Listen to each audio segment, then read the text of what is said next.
Today, Yeah. alors on va commencer la Okay, session. On a attendu assez de gens. Hein. let's go. So today we are speaking about imama, how to be a progressive imam, and Mhm. what does it mean when we speak about reformed Islam. Ok. Juste d'un point de vue organisationnel, Ludo, je fais la traduction ou Si tu veux. Toi, Laura, vous êtes les c'est seuls à parler toi? les deux, comme vous voulez.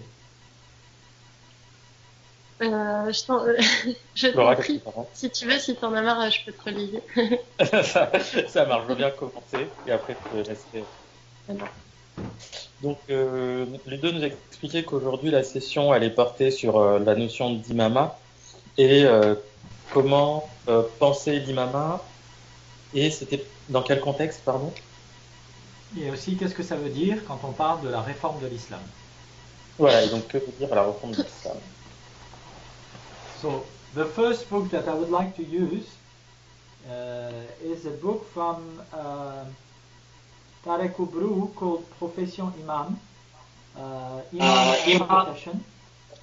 And Tarek Oubrou is the Imam of the mosque in Bordeaux, which is one of the biggest French city in southwest France. Hmm. Et donc, pour commencer, on introduira le livre de Tariq Obroun, Profession imam. Donc, Tariq Obroun est un imam à Bordeaux, ville importante située dans le sud-ouest de la France. We had a dialogue with Tarek Oubrou a few years ago, before we opened the mosque in Paris with the Homosexual Muslim Organization, and it was about homosexuality, transidentity, and Islam at the French National Assembly. So he came and he was pretty open-minded. Et donc, l'an dernier, il y a eu un dialogue, un échange avec Tariq Obroun sur les questions de l'homosexualité en islam, les questions LGBTQI en islam. Et il était plutôt ouvert et ouvert d'esprit. Ça coupe beaucoup, hein, Imad, chez toi. Est-ce que Ah, c'est moi? ah mince. Et vous m'avez entendu jusqu'à quel moment? Non, là ça va, c'est juste que ça ralentissait. Alors, Tarek Oubrou is a former Muslim brother. So he's still part of the Muslim Brotherhood, you know, the Egyptian, initially Egyptian organization that is now everywhere in the world, like a cancer. No, no, it's not a cancer. Et donc, Tariq Obro est un ancien frère musulman, donc organisation qui a qui est née en Égypte et qui maintenant se trouve un peu partout. Donc, Ludo faisait un parallèle comique enfin, humoristique avec le cancer. Non, ça n'est pas un cancer. Sans aller jusque-là. So, but for a Muslim brother, he's pretty open-minded. He's working very hard, we have to be honest, to reform from within the Muslim Brotherhood everything that has to do with dogmatism, patriarchy, homophobia, and so on. And he concluded his presentation at the assembly saying that homosexuality is not forbidden by Islam, but it's the Islamic ethics, the Muslims' ethics, that are not comfortable with homosexuality. Et donc, il fait un travail important sur la réforme, sur comment réformer au sein même des frères musulmans, de la communauté musulmane, sur les questions du patriarcat, de l'homosexualité. Et il avait conclu sa présentation en disant que l'homosexualité n'est pas interdite en islam, mais que l'éthique musulmane avait des difficultés avec l'homosexualité. And that was very interesting. Not because I believe an imam when he says something about homosexuality, whatever, because generally they know nothing about that. Donc, Ludo a trouvé cette intervention très intéressante, non pas parce que c'était un imam et qu'il croit en toutes les et qui boit toutes les paroles des imams, qui parfois ne savent pas grand-chose sur les questions liées à l'homosexualité. but because he put a distinction, he made a difference between the ethic of Muslims and the ethic of the Quran, more or less. Mais parce qu'il a émis une distinction entre l'éthique des musulmans et l'éthique du Coran. So yeah, he's a very interesting intellectual. He wrote several books, not himself, but it was interviews or it was also dialogue with Muslim feminists from France and so on. So that is the kind of book that he published so far. A few books, 2 or 3, I think, something like that, about dialogue with people who disagree with him, which is also a very good point in that Imam's intellectual production. Et donc, il a publié divers ouvrages, pas publiés en tant qu'auteur, mais plutôt des publications de dialogues, d'échanges avec des musulmans féministes et des dialogues avec des personnes qui étaient en désaccord avec lui, ce qui montre une certaine ouverture d'esprit dans sa démarche. So he starts his book about the difference between Islam of Europe and Islam in Europe. Donc il commence son livre par une distinction entre l'islam d'Europe et l'islam en Europe. He says that the problematics that we have to deal with in Europe are not the same one that those that we have to take into consideration in Arab Muslim societies. Et donc, il considère que les problématiques liées à l'islam en Europe sont différentes de celles qui se trouvent dans le monde arabe, dans les sociétés arabes. So he concludes his introduction by the fact that we have to find ethical answers inspired by the ethic, the humanism of the Quran to our social and political context here in Europe. Donc, il conclut sa présentation par le fait qu'il est important de trouver des axes de réflexion qui s'appuient sur des valeurs humanistes, c'est ça, des valeurs humanistes du Coran. Ici en Europe.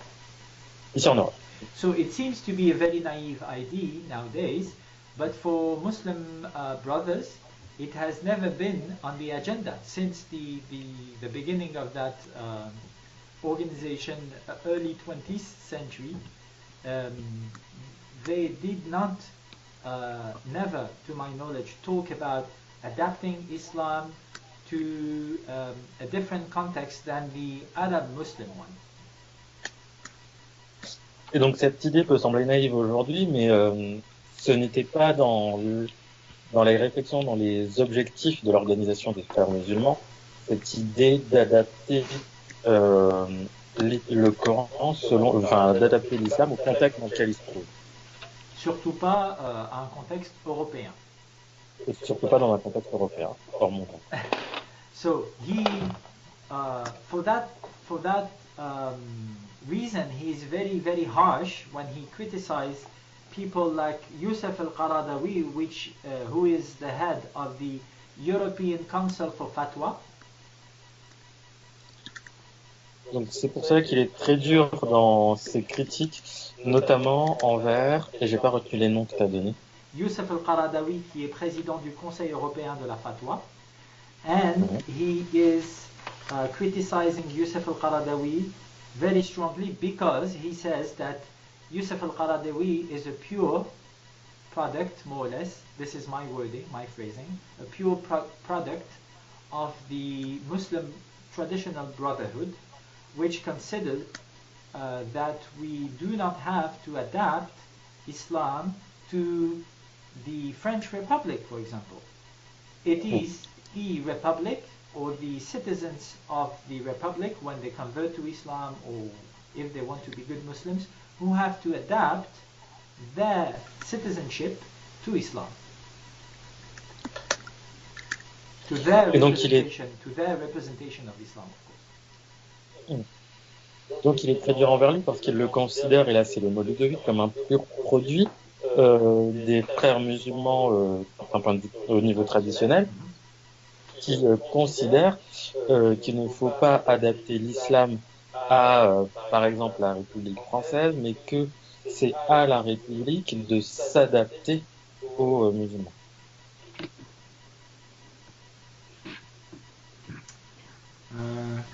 Yes, I wanted to say something more.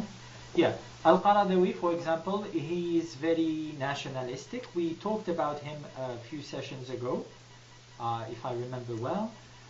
He's very homophobic. He says that we have to kill homosexuals. He's very Judeophobic, anti-Semitic. He says that Jews anywhere in the world are a problem. They are the enemies of Islam, of Muslims.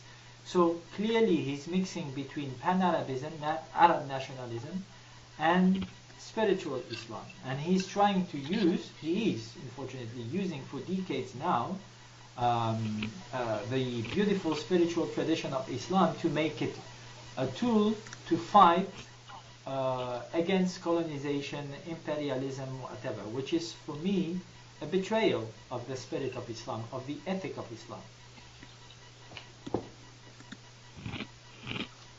Et donc, Al-Qaradawi est quelqu'un de très nationaliste, homophobe, antisémite. Les trucs, par exemple, les juifs sont des ennemis de l'islam. Il met l'esprit de l'islam. Il utilise donc l'islam comme un instrument, ce qui peut être considéré quelque part comme une trahison de l'éthique musulmane, de l'esprit et de la lettre de l'islam. And then he says something that here I do not agree with him when he says that the only judgment or the only judgment that is above all the others is the one of the Republic. Donc il dit que le seul jugement est celui de la République. Le seul jugement qui s'impose à tous les autres, c'est celui de la République. I disagree with that because I think that there is only one law, one only citizen law, one only earthly law. It's the one that we decide to establish between all of us.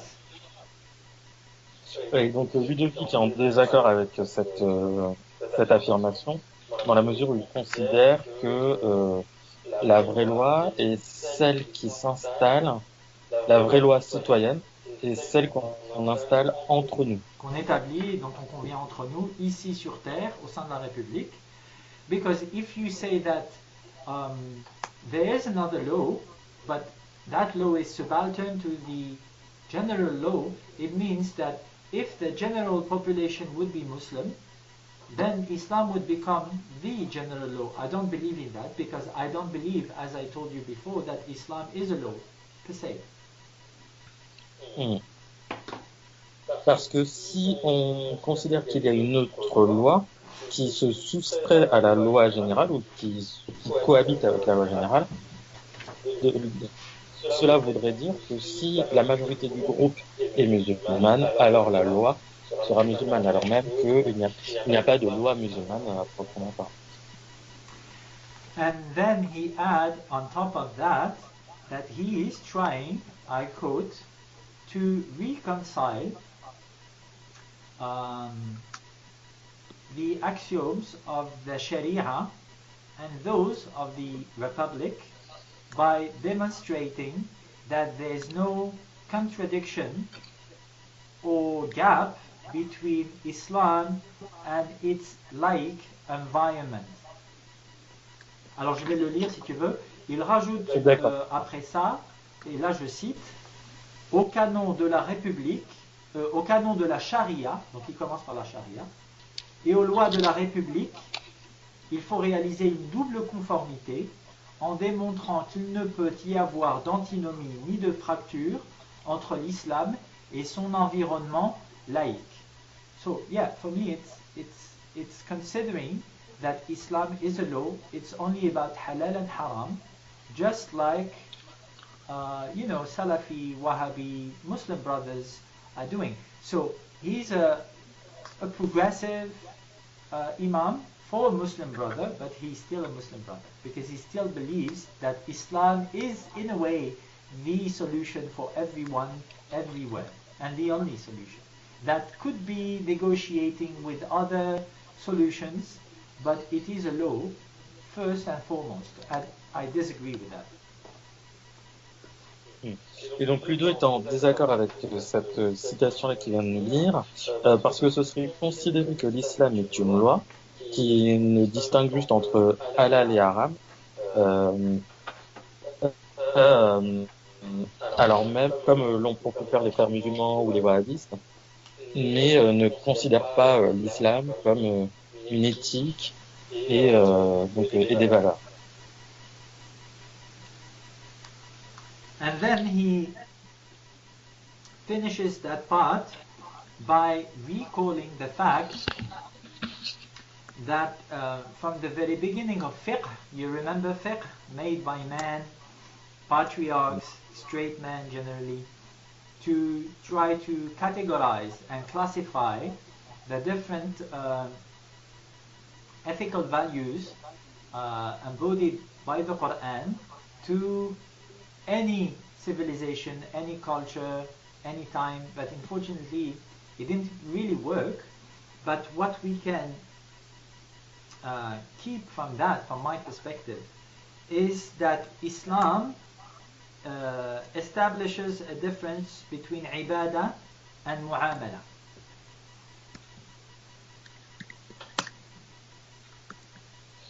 Et donc il finit par rappeler que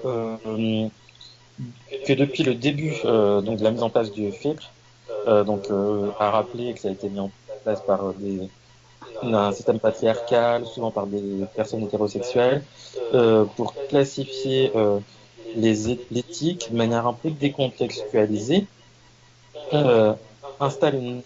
mais a une importance parce qu'elle installe une distinction en islam entre ibadah et mu'amala.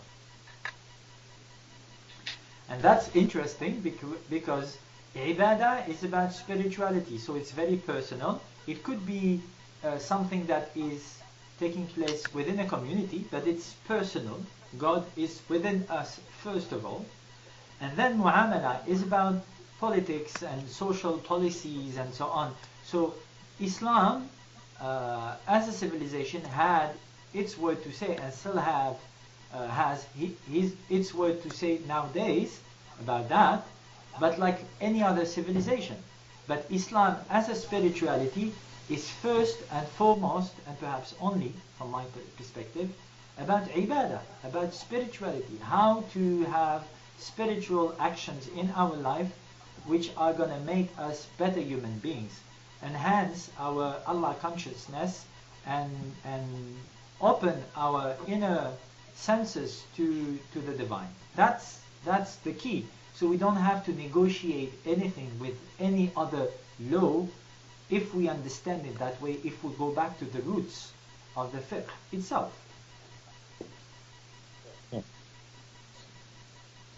Et la notion de ibadah renvoie à la spiritualité, à quelque chose de personnel, le fait que Dieu est en nous, et que la mu'amala est plus liée à des lois sociales, à des normes sociales, à des questions politiques. Et donc l'islam en tant que spiritualité est davantage lié à l'ibadah, et donc c'est-à-dire par notre foi, nous pouvons devenir de meilleurs êtres humains et se rapprocher plus de Dieu, et non pas par des lois sociales, mais plus par la spiritualité et notre foi. Voilà, et donc si on revient aux racines du fiqh lui-même, on n'a pas besoin de commencer à négocier avec la République française des lois spécifiques, ou en tout cas d'essayer d'influencer le débat public en tant que musulmans.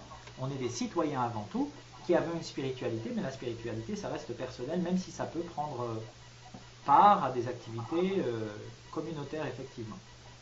So what do you think about that? That idea that Islam is not a law and those political Islamist movements are trying to negotiate politically the sharing the power with people in place in Europe, in Arab societies. What do you think about that? Is it a good thing, or do we have to abandon once and for all the idea that Islam is in a way or another a law, and that Islam has to be taken into account as a tradition, as a dogmatic tradition, not as a spirituality to political debates? What do you think about that?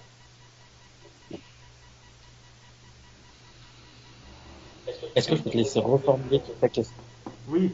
Qu'est-ce que vous pensez du fait que voilà, l'islam c'est une spiritualité et contrairement à ces mouvements politiques islamistes, les frères musulmans, les wahhabites, on n'a pas besoin de faire de l'islam un outil de négociation, de pression politique pour négocier des normes sociales, que cela peut se passer de manière laïque, sans avoir recours à la religion, que certaines, s'ils sont croyants, peuvent s'inspirer de la religion, des textes religieux, pour être de meilleurs êtres humains et du coup avoir des valeurs plus humanistes, etc. Mais ce ne seront pas des valeurs islamiques qui seront traduites dans la loi. On n'a pas besoin du dogme qui a été établi il y a 1400 ans, 1300 ans à peu près,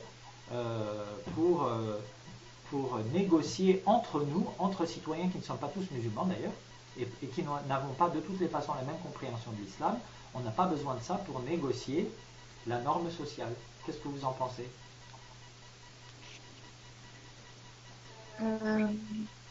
Oui, moi je suis plutôt d'accord avec toi et j'aimerais bien proposer une façon de réconcilier la question du lien entre Ibadat et Muamalat. Justement, si on comprend l'islam plutôt comme axé sur les Ibadat, donc en tant que voilà, ça nous incite à développer notre foi, notre spiritualité. Bon, bah, le but, c'est justement que ça s'incarne. Enfin, c'est les valeurs des musulmans progressistes, d'ailleurs, c'est que ça s'incarne dans la société globale et que ça débouche sur des comportements qui sont inclusifs et justes. Et voilà, du coup, pour moi, le lien, il est là entre Ibadat et Muamalat. Enfin, que l'islam, c'est en effet une spiritualité qui a vocation forcément à s'incarner puisqu'on est des êtres humains sur Terre, quoi. Et c'est comme ça dans toutes les religions et spiritualités. Je pensais en effet qu'il n'y a pas... Enfin, si par exemple, on va avec Tariq Obro dire que... on doit négocier une loi donc qui serait celle de l'islam avec une autre loi qui serait celle de la République française. Bon, bah, en effet, le problème, c'est que ça catégorise les différents individus qui composent la société, et en catégorisant, ça clive et ça fait que chacun se définit en fonction d'une identité plutôt qu'une autre. Donc, ça crée des tendances peut-être sectaires, etc. Tu veux traduire? Bon courage. Je vais essayer de traduire. Peut-être Laura peut Je vais pas traduire. noter. Ok, je vais essayer. I wanted to propose a link between Islam perceived as Ibadat and Islam perceived as Muamalat, in the sense that we can comprehend Islam as an invitation to deepen our spirituality and faith through its incarnation on earth. And so in the Muamalat, in the sense that if we have a deeper connection with the divine, we will have more just behaviors and inclusive behaviors, and which go back to our core values as progressive Muslims, which is social and global justice and inclusivity for all. So I agree with Ludo when we say that, for example, with Tariq Ubru, that we have to negotiate a law, which will be the law of Islam, with another law, which will be the law of the French Republic.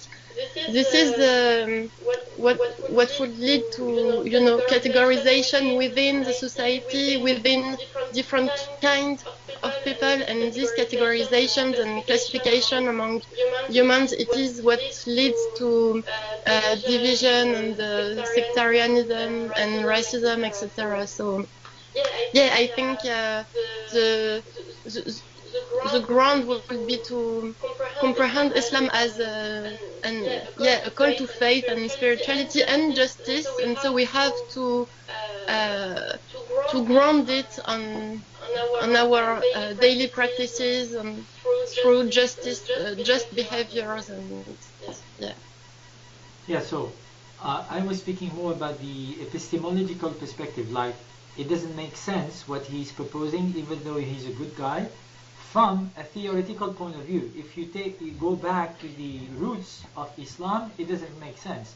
Plus, what Loha is saying, as I understand, it's also creating some tensions and divisions, and so which is neither the role of Islam as an ethic, neither the role of a Republican equalitarian law, theoretically.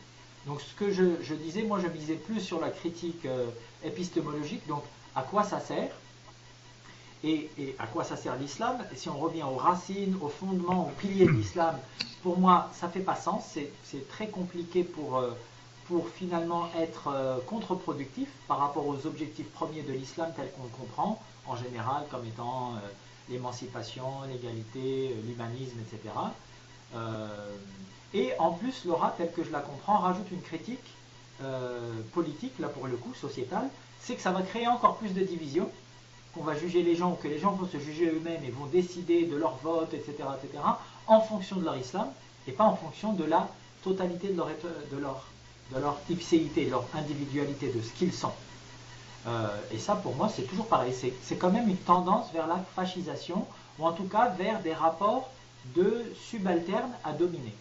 So this is always the same thing. It's tending to encourage people to consider themselves, to consider others through religion, through Islam first, and sometimes only through religion, which is for me a tendency to fascism in a way, because still the same problem. It's not about peace and humanism. It's about conforming yourself to the dogmatic Islam first. And that's right. He even speaks about Sharia of minority. So he's trying to say we have to negotiate because we are a minority and so on. We're not the majority in France. We have to be discreet. We have to obey the laws of the Republic. Like we're not French like others, which is exactly internalizing the racism, of people saying because you're Muslim, you're not as French as me or as European as me. Et il va même jusqu'à parler de charia de la minorité. Ah, nous ne sommes pas chez nous. Ah, vous savez, la plupart des gens ne sont pas musulmans. Il faut négocier, il ne faut pas tout appliquer comme chez nous. Mais en fait, c'est exactement l'intériorisation de cette norme un peu raciste qui considère que parce qu'on est musulman, on n'est pas des citoyens comme les autres. So it's starting from a good point, but still, once again, he's still a Muslim brother. Donc ça commence par, ça part d'une bonne intention, mais ça reste quand même un frère musulman, vous voyez, à l'intérieur. Yes, please, Christian. Actually, what he is proposing is that people should accept a thesis brought into a country, a democratic country. This idea is brought into that democratic country by a system out of that country in order to dominate that democratic country.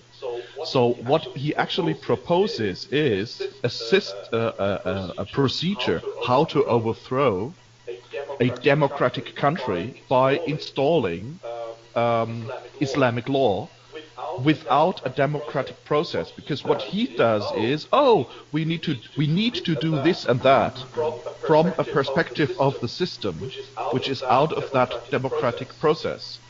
So if he would be a politician and then go into parliament and say, okay, with my party I have that idea and we propose this and that, and the people in France can vote on it, it's a total different thing. But what he does is translation. Sorry. Translation. Yeah, I'm sorry. Yeah. Hmm. Yeah. So, donc, si j'ai bien compris, il explique donc que les personnes devraient accepter une foi, enfin, c'est que le fait d'accepter une foi dans un pays démocratique, si je comprends bien. Et donc, euh, comment dans ce pays démocratique va s'installer la foi avec, enfin, même le dogme, plus précis, si je comprends bien l'idée ici, dans un pays démocratique en utilisant le système de la démocratie par un parti politique qui lui-même va, par la machine politique, installer une loi religieuse. So Actually, I don't have any. I don't have actually anything more to add. That's the core of my no, idea. that's Yeah. interesting, but perhaps that's Yusuf al-Qaradawi and the extreme Muslim brothers, but he's not like that. I think that what he's trying to do is more to negotiate sincerely to install more peace and more brotherhood between Muslims and non-Muslims in Europe.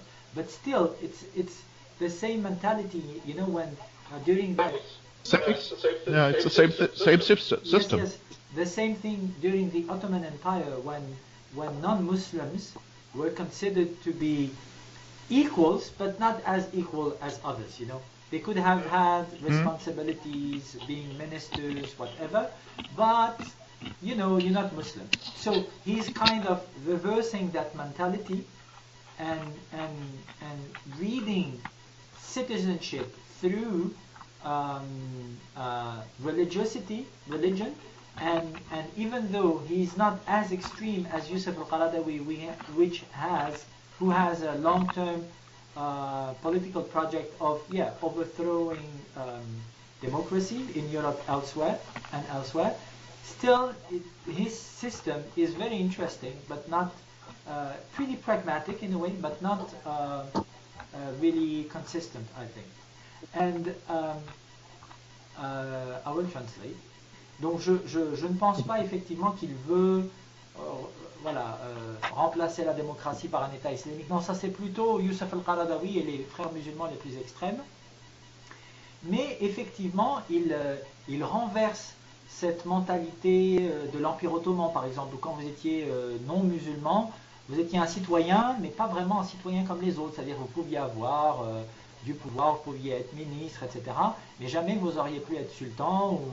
Voilà. Donc il y avait quand même une forme de citoyenneté à deux vitesses, qui d'ailleurs sur la fin de l'Empire ottoman a créé beaucoup de problèmes et même jusqu'à des génocides.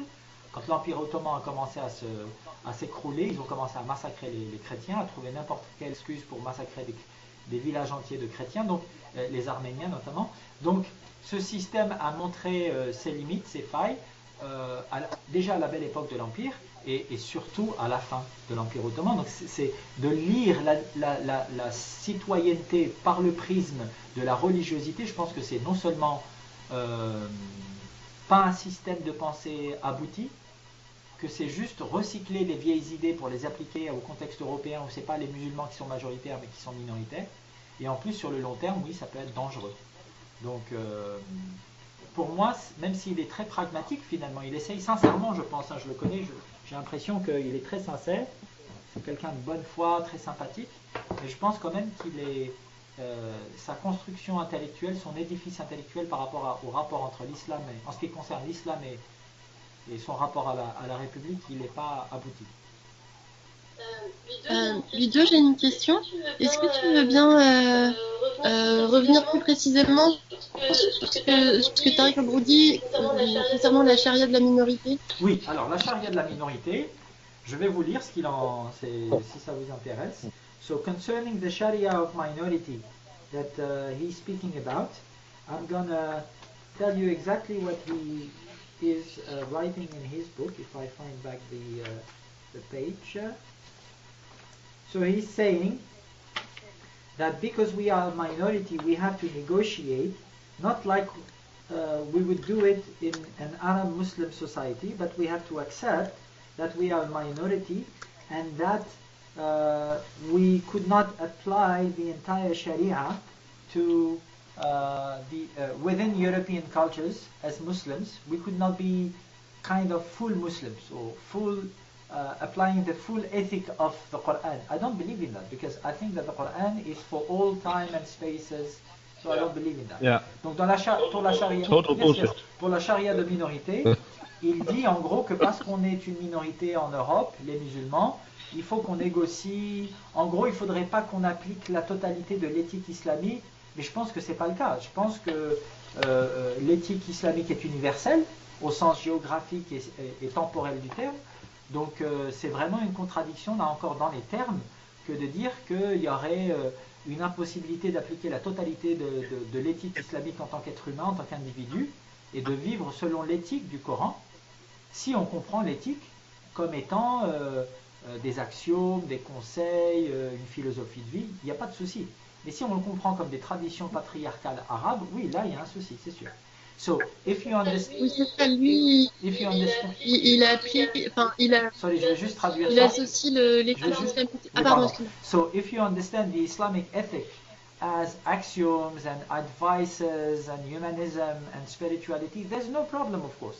But there's a problem, of course, if you understand Islam as a patriarchal Arab tradition. Yes, of course. So his problem is that he didn't free himself completely from that dogmatic representation of Islam, traditional one. Donc son problème, je pense, le véritable problème, c'est que tout son système part du fait qu'il ne s'est pas complètement libéré de cette idée que l'islam c'est du dogme, c'est du patriarcat, c'est des traditions. Oui, pardon Laura. Et il associe du coup l'éthique islamique et coranique à une éthique culturelle arabe.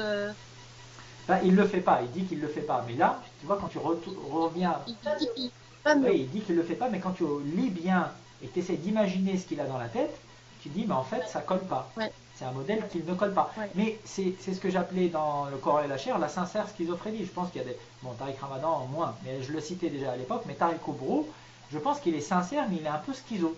C'est-à-dire qu'il est encore dans... il faut qu'on reste des Arabes en France, mais ça c'est fini. Il est né, il a grandi au Maroc, lui. Donc je comprends que, tu vois, il a encore cet attachement aux traditions. Enfin, moi, j'ai pas cet attachement-là à ce type de tradition-là. So, the idea that she's picking up here is that he's still saying that Islam is about Arab culture, Arab traditions. No, he says that Islam is not Arab culture, is not Arab traditions. We have problems with that, blah, blah, blah. But still, if you go back to the roots of his intellectual work, because he grew up maybe in Morocco and then he left for France, he's still very attached to those traditions, and he's, even though he says he's not, but he's mixing between both. I mean, if he says that in Western countries, in European countries, you can't apply the full amount of Sharia and of law and whatever, that means the full.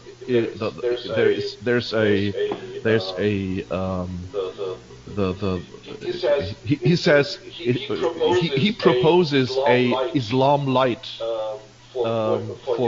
for European countries. That means the real true Islam. He puts the real true Islam again, of course, into the Arabian countries, and this is like it contradicts the idea of Islam, because the idea of Islam puts Islam in the connection between a faithful of God and nowhere else. That's like total bullshit what he says, in my opinion. Translation? No, it's more complex than that, but I'm going to tell you why. But it's interesting what you said. Someone wants to translate?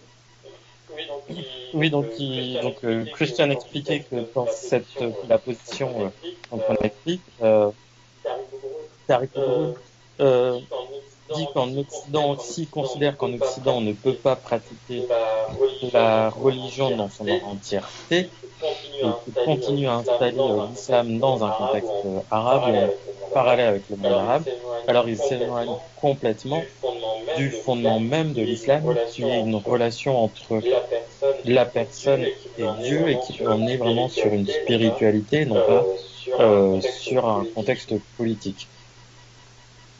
So it's not total bullshit as you said, Christian. I know it doesn't make sense, because it's schizophrenic, but it's Yes. not that much Yes. of a bullshit, because he also says that in Arab Muslim societies there's no Islam anymore. Those who are in power are not believing in Islam, in spiritual Islam. They are only about fascism and totalitarianism and money and capitalism. So he says that we are lucky here in Europe because here we have freedom of speech, democracy, equality. So that's why we can reform our representation of Islam the way we want, the way we need, the way we think we should. And like what some people are trying to do and could not achieve there on the other side of the sea because they have so much problems with totalitarianism and censorship and violence and civil wars and so on, you know. So once again he's pragmatic and sincere, but still he's schizophrenic. Yes. There's still some Is it? bullshit Is it- cleanup. my question- Translation. My- Sorry. Yeah. Donc, comme Christian disait, c'est un ramassis d'ordures, de merde, pardon. Je lui disais non, c'est un peu plus compliqué parce que il dit en même temps que l'islam n'est pas de l'autre côté de la Méditerranée, que là-bas il y a beaucoup de fascisme, de totalitarisme, de guerre civile, de misère, de violence, de capitalisme sauvage, et donc que c'est pas ça l'islam, que les gens qui sont au pouvoir chez nous sont plutôt intéressés par l'argent que par la spiritualité ou le bien-être de leur peuple dans quasiment tous les pays musulmans, tous les pays arabo-musulmans. Et du coup, nous, on a la chance ici, dit-il, d'avoir la liberté d'expression, d'avoir l'éducation, d'avoir des moyens financiers, d'avoir la démocratie. Et donc, on peut procéder à une réforme de nos représentations de l'islam qu'ils sont incapables de faire là-bas pour des raisons politiques. Donc, c'est pas si blanc et noir, selon lui, mais en même temps, je suis d'accord, il reste encore un peu de merde à nettoyer. Et c'est un peu schizophrénique sur le long terme, quand on va vraiment au fond du fond, mais... Voilà, c'est quand même pas si évident de déconstruire et de voir les failles de son raisonnement. So, yes, if we go deep inside his thinking, it's not coherent, but we have to admit, when you read his book and you hear him talking, that it's pretty hard to deconstruct and see the floods of his reasoning. You know what I mean? I think. Question.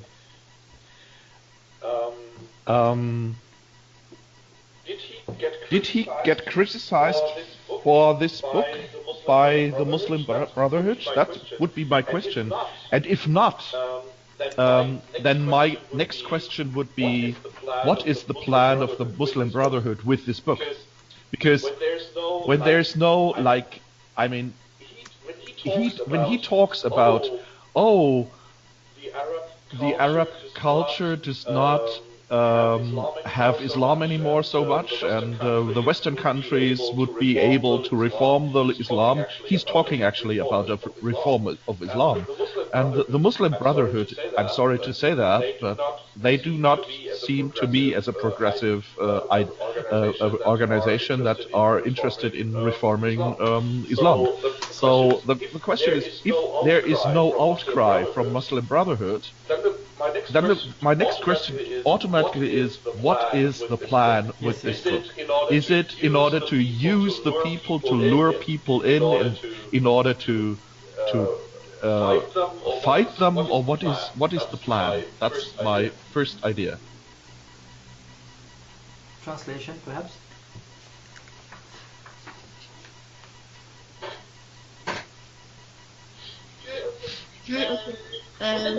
En fait, ils se demandaient quel est le plan des avec ce livre, parce que selon lui, les frères musulmans ne semblent, enfin, si on parle de la réforme de l'islam, les frères musulmans ne semblent pas vraiment, voilà, très progressifs et donc ne semblent pas vraiment prendre part à un plan de ce genre. Alors, comment comprendre ce livre, à quoi est-ce qu'il est destiné, quel est le plan des frères musulmans, et ça mène du coup à la seconde question que j'ai pas.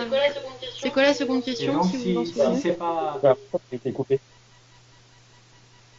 Oui.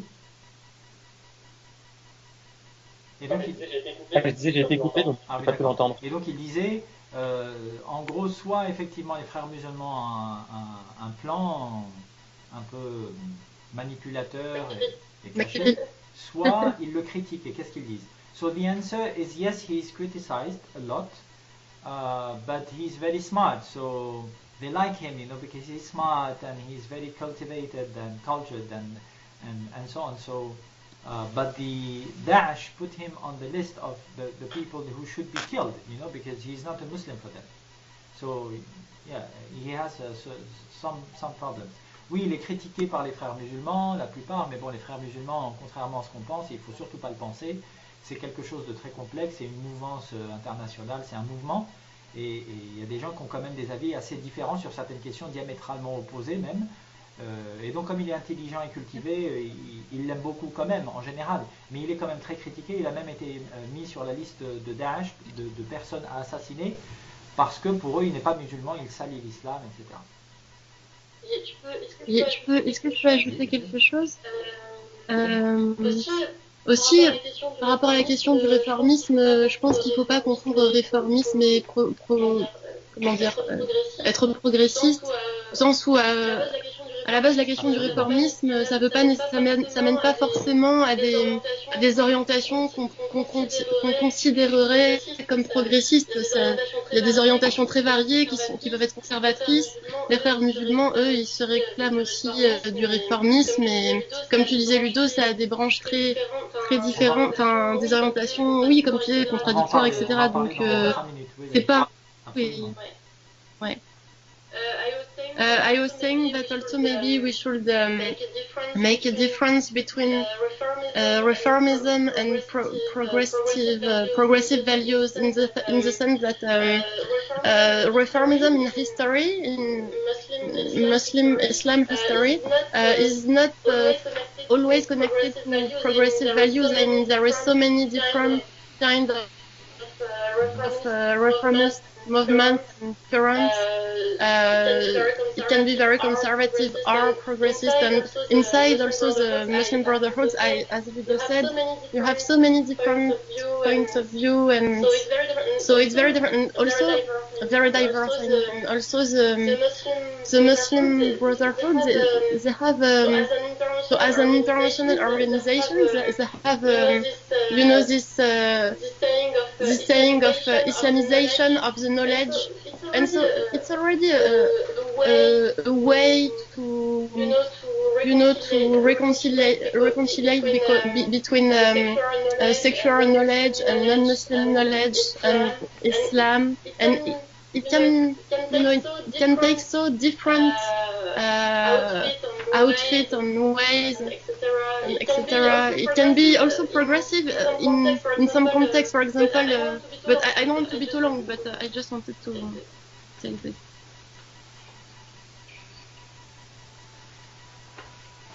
Okay, so anything to add?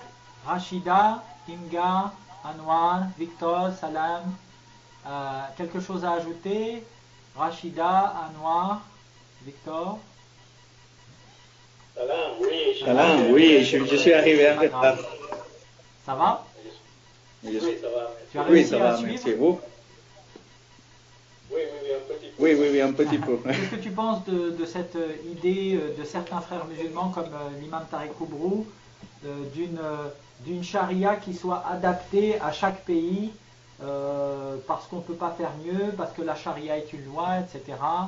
Est-ce que la charia pour toi c'est une spiritualité, c'est une loi? Est-ce qu'au Mexique, est-ce que les musulmans parlent d'adapter la charia au Mexique, ou est-ce qu'ils pensent que ce sont simplement des citoyens, qu'ils prient Dieu, qu'ils ont des activités spirituelles, mais que ce sont des citoyens comme les autres? Qu'est-ce que tu peux nous dire? Non, c'est dans le cas de mon pays, oui, je pense qu'ils appliquent la charia, mais eux-mêmes, bueno, ellos mismos, oui, eux-mêmes, parce que des fois, je ne suis pas du tout inclus dans la communauté musulmane ici, parce que des fois, il y a beaucoup de changements, et ils veulent appliquer la loi charia. S'ils pouvaient, ils pourraient l'appliquer. Mais je pense que c'est vrai ça qu'on devrait l'appliquer selon les pays. Parce que c'est mon conflit avec les musulmans d'ici. Est-ce qu'ils vont habiter au Mexique comme en Arabie Saoudite? C'est pas ça. Et je pense qu'ils vont aussi la charia l'appliquer. Oui, oui.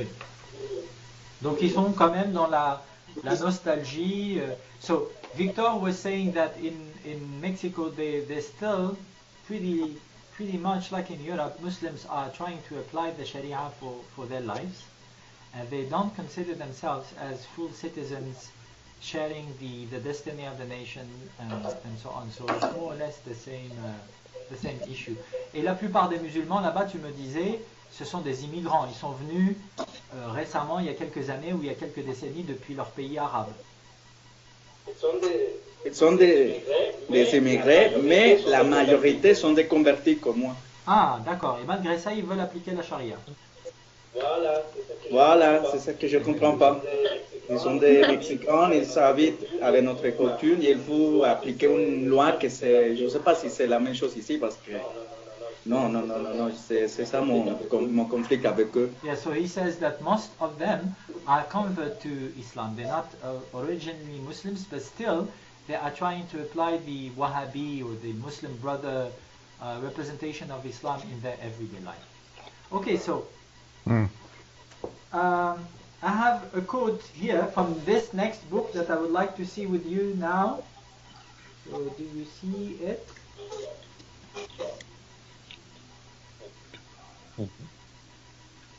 Abdelnour Bidar, l'Islam face à la mort de Dieu, which is a very provocative title. Abdelnour Bidar is a Muslim philosopher, a French Muslim philosopher, 40 years old more or less, and he is from a French and Algerian, I think, parents, and he is developing that idea of a very secular, very free Islam in France nowadays.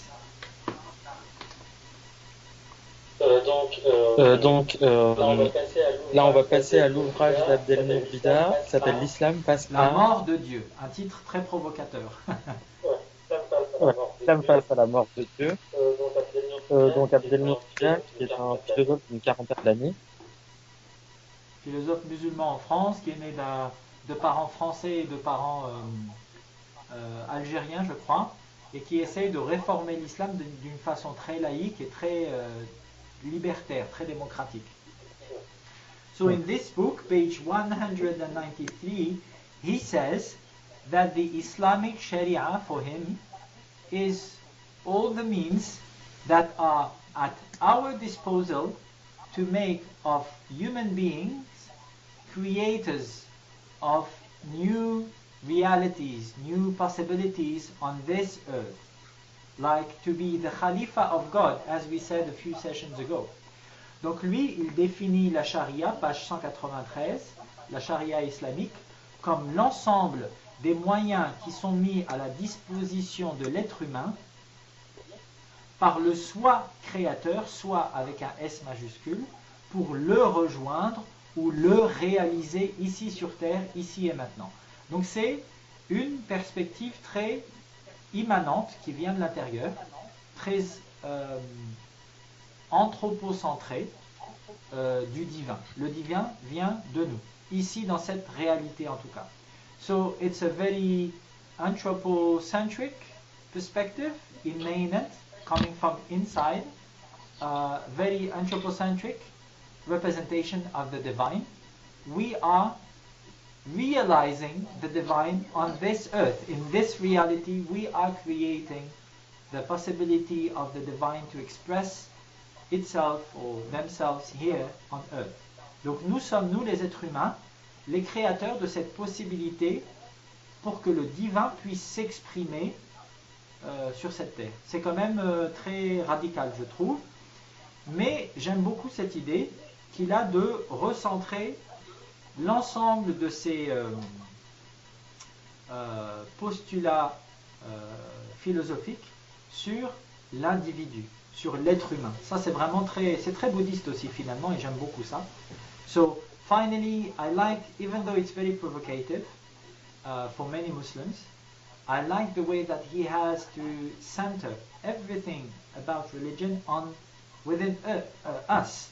So it's very Buddhistic in a way, you know, but I like that because it means that we have to be empowered. We don't have to wait for God up there to decide for everything, and then if it's turned out to be civil war, we say, oh God, why?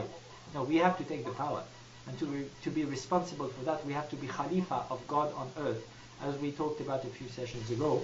Nous avons à être des khalifes, des successeurs de Dieu sur terre, comme on a parlé de cela il y a quelques sessions, et de ne pas attendre que tout se passe là-haut, et puis si un jour il y a la guerre civile, on se dit « Ah mon Dieu, pourquoi, qu'est-ce qu'on a fait ?» Non, il faut prendre le pouvoir, il faut arrêter d'être dans la superstition et les traditions patriarcales. C'est ce qu'il dit en gros, et il s'inspire beaucoup en cela d'un grand penseur du XXe siècle qui est Mohammed Iqbal, que vous voyez ici, un penseur pakistanais qui était vraiment un idéaliste, qui est extraordinaire, un puissant esprit d'analyse au service de la réforme de l'islam au siècle dernier. Vous vous rendez compte déjà? Et il passe son temps à le citer, à réfléchir à ses citations, parce que ça l'a beaucoup marqué les lectures de Mohammed Iqbal. So he's using in his books a lot of quotes from Muhammad Iqbal, which is a huge spiritual human being, a huge spirit, huge mind, who was applying his capabilities to reforming Islam 100 years ago in Pakistan. So you can imagine how slowly it goes with reforming Islam. It's been 100 years that we talk about the same things again and again. And he says also, page 27, we are going through at this very moment in Islam, he says, a period that is very similar to the one considered to be the Protestant Revolution in Europe, and the lessons from Luther, the Protestant, big scholar,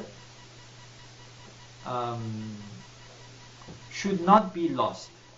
Et donc, page 27, justement, en ce qui concerne la réforme de l'islam, il nous dit, nous traversons en ce moment une période similaire à celle de la révolution protestante en Europe, et la leçon que la naissance et les résultats du mouvement lancé par Luther nous enseignent ne doit pas être perdue pour nous.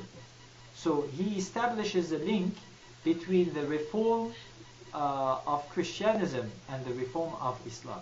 And we also said that according to some anthropologists and historians, we don't know why. Some people says it's because of planets, cycles, cosmical cycles, whatever. But human organizations, after 300 years, if they last so much, they tend to establish themselves, to establish a dogma, conserve it for 1,400 years, and then they start reforming what they have done centuries before. It happened for Judaism, for Christianism, for Buddhism, and before that it was Hinduism. So it's happening now with Islam, and God knows why. Donc, je vais traduire, pardon. Hein. On a parlé d'ailleurs de ces cycles, selon certains anthropologues, certains historiens. On ne sait pas trop pourquoi. Certains disent c'est le cycle des planètes dans le système solaire, d'autres disent c'est un cycle cosmique, galactique. Peu importe. Le fait est que on a remarqué que les organisations humaines, qu'elles soient religieuses ou pas, it could be religious organizations or not, it doesn't make any difference. We have the same cycles. Et donc les organisations, qu'elles soient religieuses ou pas, au bout de 300 ans établissent des règles, donc un dogme, des règles de fonctionnement qu'elles vont réformer 1400 ans après leur existence si elles survivent aussi longtemps. Et donc ça s'est passé avec le christianisme et le judaïsme avant lui, avec le bouddhisme et l'hindouisme avant lui, le protestantisme, le christianisme catholique avant lui. C'est en train de se passer avec l'islam et c'est, je trouve, très intéressant de participer modestement à ce genre de projet. And it's very interesting to participate modestly to that kind of project. So, in another book, his book is called Stella Abdel Nour Bidar, L'Islam sans soumission pour un existentialisme musulman. So, translation would be this other book from Abdel Nour Bidar, Islam without submission, for a Muslim existentialism. So we exist, so we have to act. Nous existons, et c'est nous qui sommes responsables pour l'action dans ce monde. So he's talking about many very interesting concept that we talked about already in our sessions about women, human khalifa, freedom, democracy, secularism, the fact that we don't need to believe that God is deciding for us, that we have to take that power because it has been given to us. He has beautiful sentences about that. I like it very much. And then in the end he says that God, the way we knew it for centuries, is dead.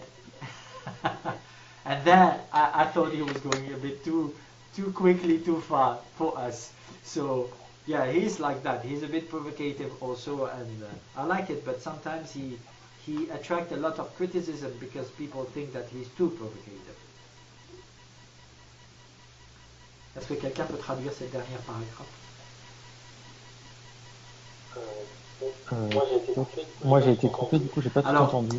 Dans ce dernier livre, dans cet autre livre, il parle beaucoup de nombreux concepts, notamment le khalifa, la démocratie, la liberté de conscience, liberté d'expression, etc. Tout un tas de choses dont on a déjà parlé dans nos séminaires, donc je ne vais pas vous refaire le topo. Et à la fin, donc c'est vraiment passionnant, il a des phrases, des formulations qui sont magnifiques. Je vous conseille vraiment de lire ce livre. C'est vraiment un très très beau livre. Et à la fin de son deuxième bouquin, L'Islam à la mort de Dieu, qui est une continuation de celui-là, il dit « Dieu est mort. Dieu tel que nous l'avons connu est mort, fini. C'est nous qui devons prendre le pouvoir. Il nous a été donné, il faut l'accepter. » Et là, je me dis, il va peut-être un peu trop vite, un peu trop loin. Et il s'attire beaucoup de critiques parce que les gens pensent qu'il est trop provocateur. He published a tribune, an article on a French newspaper, Le Monde, about Ramadan, the fact that some people are using Ramadan and fasting to control people's identity. It's too much communitarism, fascism within Islam, blah, blah, blah. He mixed everything with Ramadan, which is a beautiful spiritual practice, and it was too much. People said, no, but Ramadan is not only about that, and you're talking about only the negative points, so maybe you should separate between spirituality and... But he said, no, we have to talk about that because that's a reality. They're using spiritual practices to make all Muslims look alike, which is fascism. So we have to address that issue. Et il a publié une tribune dans Le Monde il y a quelques années en disant, ah, Ramadan, le fait de faire Ramadan, les gens sont forcés à faire Ramadan dans certaines familles, dans certaines communautés, dans certains quartiers en France, ça tend vers le fascisme et le communautarisme, etc. Et donc, vous avez des gens qui lui ont dit, non mais attends, Ramadan c'est une belle pratique spirituelle, tu ne vas pas nous dégoûter de Ramadan non plus, fous-nous la paix. Et donc il a dit non, parce que c'est utilisé à des fins fascisantes, donc il faut en parler, il ne faut pas être naïf. Bon, c'est vrai que parfois il a des mots un peu durs et un peu des analyses un peu à l'emporte-pièce. Il est très emporté, très porté par son projet de réforme islamique. Très intéressant. So, what do you think about Abdenour Bidar? Qu'est-ce que vous pensez de Abdenour Bidar? Moi, j'en pense beaucoup de bien. J'aime beaucoup ce que j'ai entendu. En tout cas, c'est un livre que, voilà, il me plairait de... Mais je connaissais déjà la personne un peu. Mais voilà, je vous écoute depuis là tantôt et j'adore ce que j'entends parce que c'est politique, Moi, je me dis une bonne sauce. Pour faire une bonne sauce, il faut plusieurs épices et je pense que cette diversité de chacun, un fasciste, un schizophrène, un progressiste, ben je me dis, moi, il y a une citation qui me vient, c'est diviser pour mieux régner. Et c'est pas la même phrase. Je me dis, certes, divisons-nous encore plus s'il faut. À chacun dans sa folie de l'islam.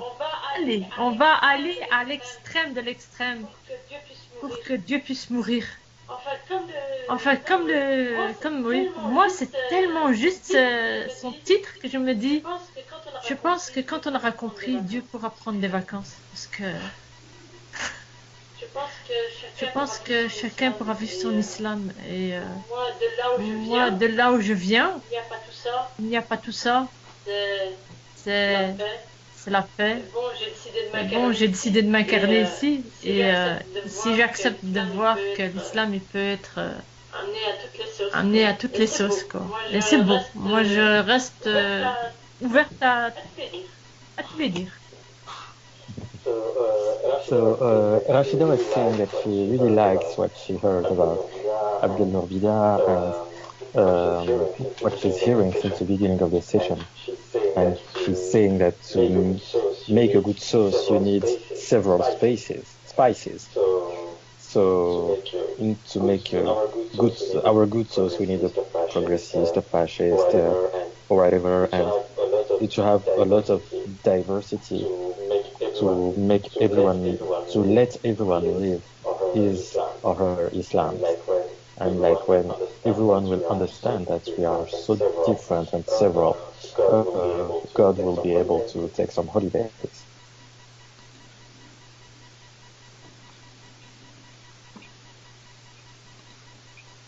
Next.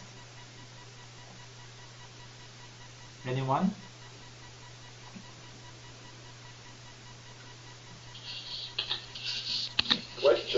Question. Does that work? Hello? Yeah. Question.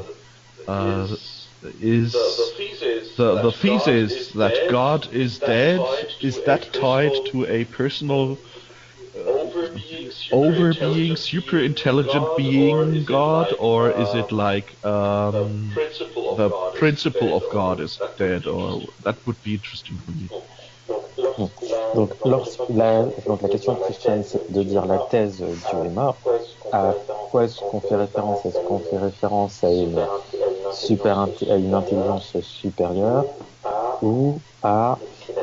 Et c'est la deuxième partie que j'ai oubliée.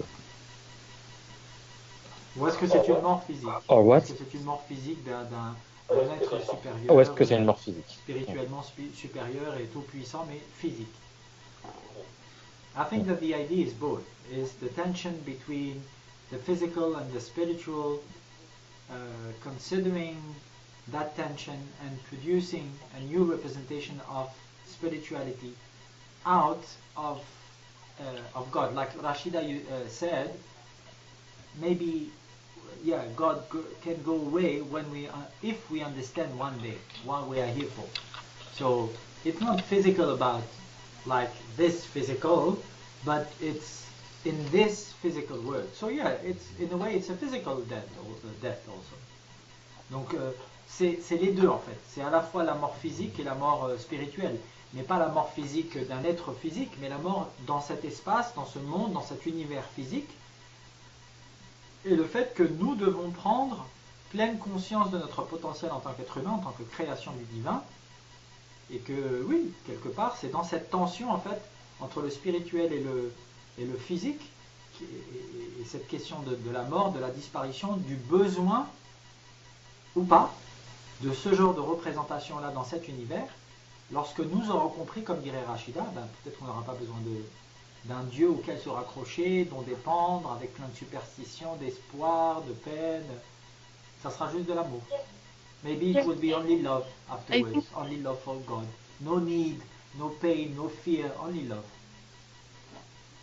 I think it refers to Nietzsche's quote, "The death of God," and which refers to the passage from theocentric vision of the world to an anthropocentric one, and so which goes back to what you were saying, in the sense that the human being takes full responsibility for its actions. It's no more God, which is a representation of superpower, of superstition power. And to conclude on what Rashida and Ludo were saying, it is maybe the annihilation of the concept of God, which is the realization of the human being as divine power, in the sense that all is illusion. God is an illusion as well if we think to God as a representation. It's very limitative to God. Du coup, je disais que ça renvoie aussi certainement à la phrase de Nietzsche qui dit que Dieu est mort. Je sais plus dans quel ouvrage c'est, mais qui fait référence au passage d'une ère plutôt... Ainsi Ah pardon, parlait oui. Zarathustra. Ah voilà, ok. Et ça fait référence au passage d'un monde théocentré à un monde anthropocentré, où on peut justement du coup comprendre qu'on passe d'un monde où on est dans la superstition et où on se repose sur Dieu pour assumer le destin des hommes. Et donc on passe à un monde où les êtres humains assument pleinement leurs responsabilités, se saisissent de leur vie et de leur destin, d'où l'existentialisme. Donc, et donc peut-être que pour conclure, on pouvait en effet comprendre ce que disait Rachida Hildo comme voilà la réalisation de la mort de Dieu. La réalisation de Dieu, c'est justement de comprendre que Dieu lui-même est une illusion, que Dieu lui-même c'est en fait une représentation, donc c'est forcément quelque chose de limité.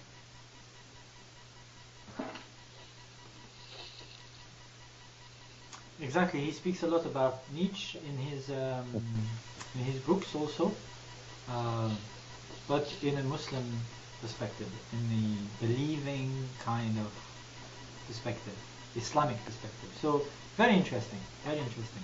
Il parle, oui, effectivement beaucoup de Nietzsche dans son bouquin, mais dans une perspective islamique.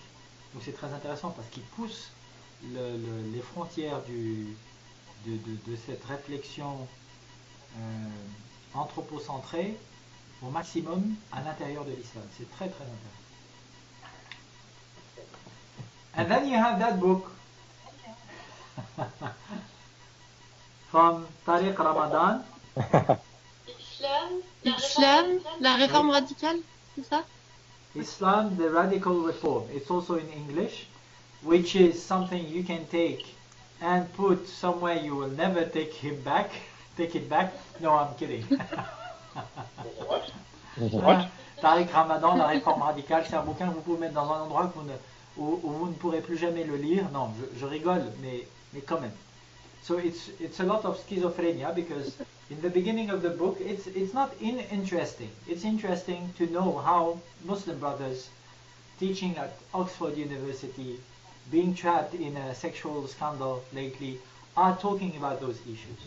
Donc c'est pas inintéressant, hein, parce que c'est toujours intéressant de voir comment est-ce que ces frères musulmans, parmi les plus intellectuels soi-disant, petit-fils du fondateur des frères musulmans, Hassan al-Banna, qui enseigne à Oxford University, qui est pris dans un scandale sexuel depuis quelques mois. Bon, en tout cas, c'est intéressant, mais c'est pas du tout logique.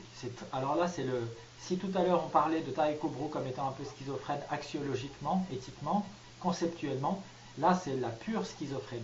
So if we were talking about Tariq Kobro early this session, being a bit schizophrenic intellectually, you know, the Imam from Bordeaux, interesting guy but a bit schizophrenic, that one is completely schizophrenic.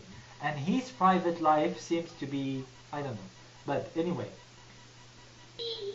Et Oui, What is it? Is the name? j'arrive, je vais le lire. What is the name of the book The Radical again? Reform.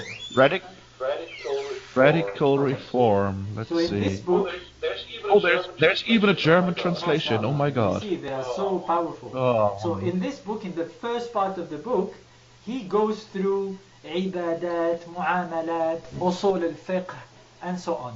So about worships in Islam, and social relationships in Islam, and the fiqh, pillars, and so on. So like Tariq Kobro, but in a more detailed and even more dogmatic way.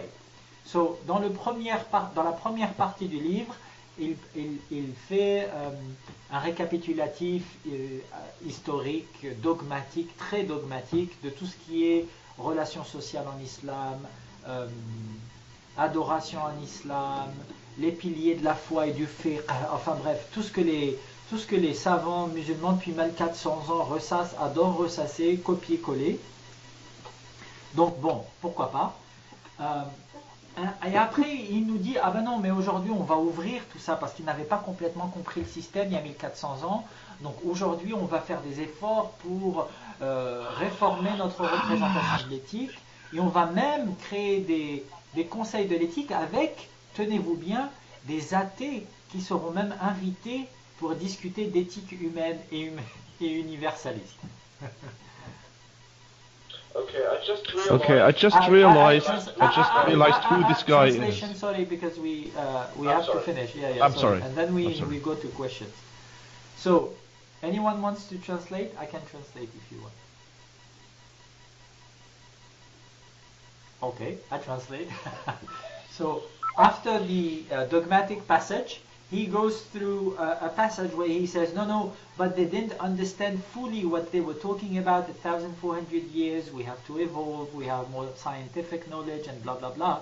So we're going to think about ethics altogether, and we even will invite, listen well, atheist people to join us to talk about humanistic, universalist ethics.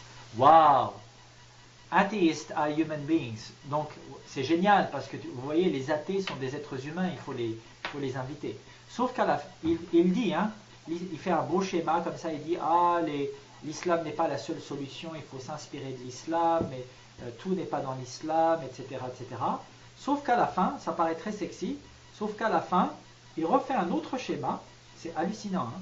Quand vous lisez, vous vous dites, mais c'est 400 pages de n'importe quoi en fait. Non, vraiment, hein, c'est pas inintéressant, mais c'est complètement schizophrène. Et à la fin, il vous refait un schéma où il vous met l'islam tout en haut, et tout le reste, la science, la politique, la littérature, tout doit dépendre de l'islam en fait. Donc c'est complètement une perspective complètement schizophrène. So, in the beginning, he starts with saying, oh no, Islam should not be the only solution. We have to inspire ourselves from Islamic ethics and history and whatever. But Islam is not just a part of our human history, our human knowledge. And then in the end, which is so schizophrenic, so crazy, 400 pages of schizophrenia, in the end he does another drawings where he put Islam on the top and anything else, science and so on, at the bottom, which is like the exact opposite of what he said in the beginning of his book.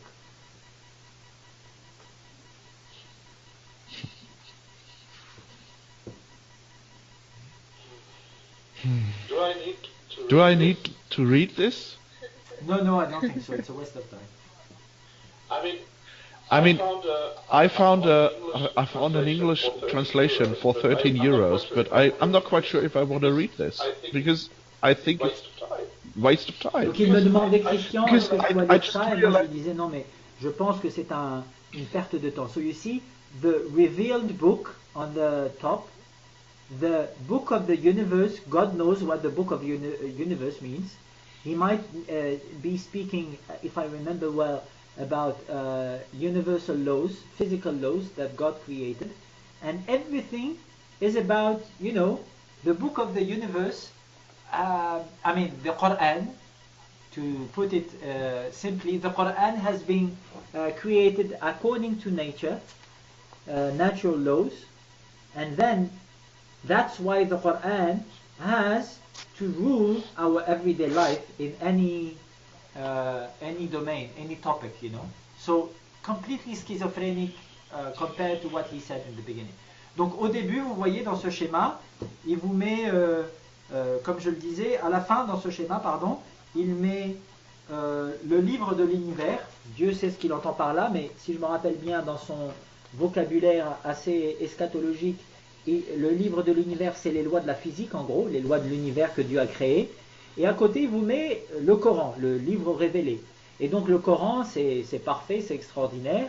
Ça a été créé en conformité avec les lois de l'univers, d'accord, on peut l'entendre. Mais le souci, c'est que c'est une justification selon lui, selon laquelle le Coran doit régir tous les domaines de notre existence. Donc on n'est pas sorti du dogme islamo-islamisant. Et bon courage pour comprendre ce qu'il pense vraiment en fait. C'est l'islamisation du savoir des frères musulmans en fait. La soumission totale et totalitaire au dogme tel qu'ils l'ont conçu eux-mêmes. Donc le cadre, quand il appelle ça la réforme radicale, elle n'a rien de radical, c'est non pas une réforme. C'est juste un élargissement du dogme, un élargissement du cadre dogmatique. So when he calls that the Ouais. radical reform, it has nothing to do with radical, and it's not even a reform because it's only dogmatism, but a bit, a bit wilder, bigger, to include more people.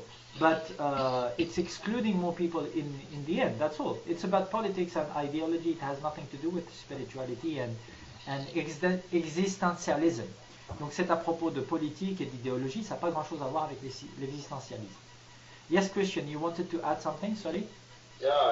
Yeah, I first of all, I need to say that I really need to have more time in order to write crazy books in order to get rich, because it's really, I just checked on Amazon and he's like produced at least like 5 or 6 or 7 books, and he seems to be successful with that because there are different. 25 books. So I really need to write crazy stuff. So that's the first thing. The other thing is, I also realized who this guy is, and one of the founding members of the Berlin Mosque here, Saida, she's actually fighting him in Switzerland right now, because it's not also about, there's not only a sexual scandal around him, it's also a financial scandal, because he got money in Switzerland from the government, no, not from the government, but from the welfare, for being unemployed. And of course he obviously got money and is employed, so he's double getting money, double on Both sides. on the side. Translation, sorry. And so it's like horrible person. Oh my god. I just realized that that's him. Anybody could translate? Si on disait qu'il avait besoin d'écrire beaucoup de livres pour devenir riche et qu'il avait réalisé qui était Tariq Ramadan, que sur Amazon, ces livres, bon, il y en a environ 7 et ils se vendent beaucoup, et non seulement il y a eu, ah oui, et c'est un des fondateurs d'une mosquée à Berlin, et il est pas il est non seulement pris dans un scandale sexuel, mais aussi financier. Une des membres de la mosquée de Berlin, Saïda, qui vit en fait en Suisse, qui est une féministe, le combat parce qu'il non seulement il y a un scandale sexuel, mais un scandale financier. Ah ok, d'accord. Pardon, je te laisse finir. Non, mais c'était ça à peu près. But, I think, it's my personal opinion, but he also wrote a lot of interesting books. I mean, for example, his biography of Muhammad.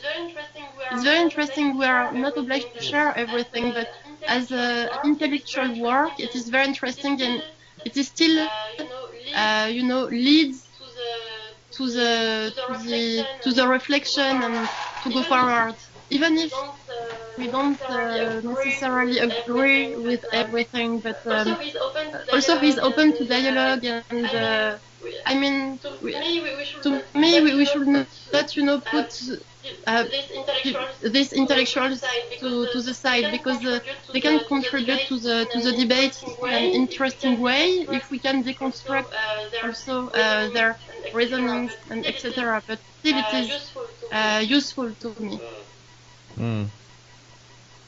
Traduction. Ah oui, pardon.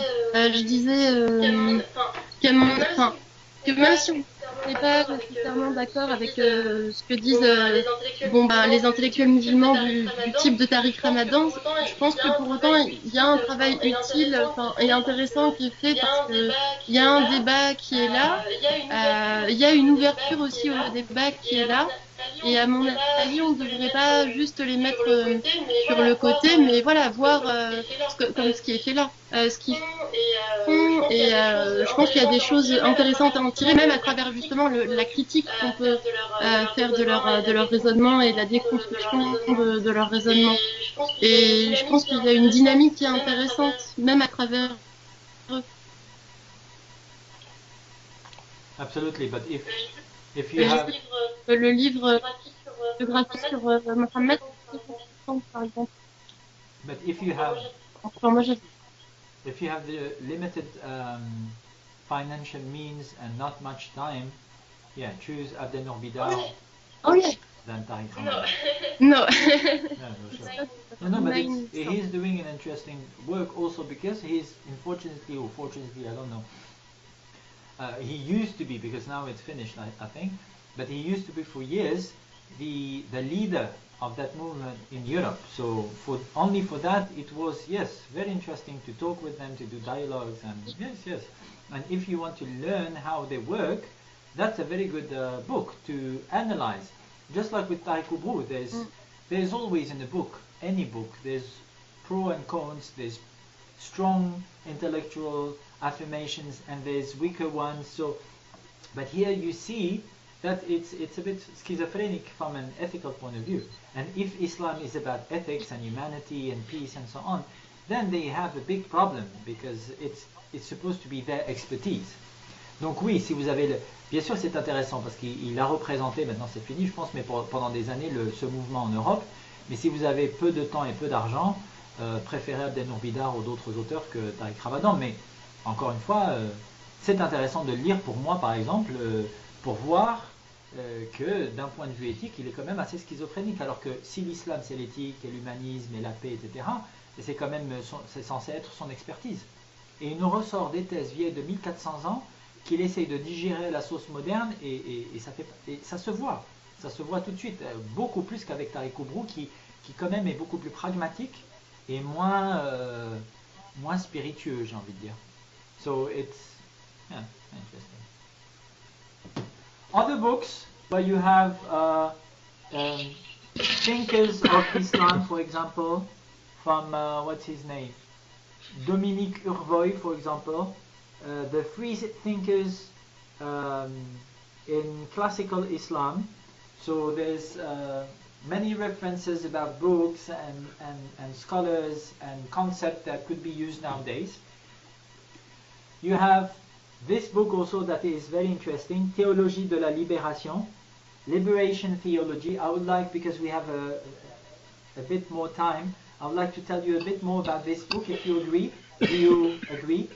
Un livre intéressant, les théologies de la libération, il parle des théologies islamiques aussi. On a un peu de temps, est-ce que vous voulez que je vous en parle un peu? Oui, s'il te plaît. Et c'est de qui? Alors, je vais vous dire, c'est collectif. So, it's okay with you if we talk about this book a bit? Yes? Okay, so it's a collective book with different scholars. Donc c'est un livre collectif avec différents contributeurs, différents auteurs. Vous avez par exemple, you have for example Mohammed Taleb, Mohammed Ben Saada, Samir Amin, and so on, etc. Donc Mohammed Taleb, for example, he died last year, peace be upon him. He was a great Islamic reformist, progressive, radical progressive Tunisian scholar. Donc Mohammed Taleb, par exemple, c'était un grand réformateur, progressiste, radical en Tunisie jusqu'à l'année dernière. Il est mort, que Dieu ait son âme. So, Theology of Liberation is what we consider to be that movement born in South America, not far away from you, Victor, in South America, with communist and socialist priests during the 50s, last century. Laura, tu veux te l'éthologie de la libération, on estime être né en Amérique du Sud dans les années 50 dans un contexte communiste et socialiste. Avec des prêtres catholiques communistes et socialistes. Ces prêtres étaient de plus en plus intéressés par la condition misérable des gens du peuple, qui étaient de fervents croyants et qui n'étaient pas assez pris en compte, voire pas du tout pris en compte, par la hiérarchie de leur église, selon eux.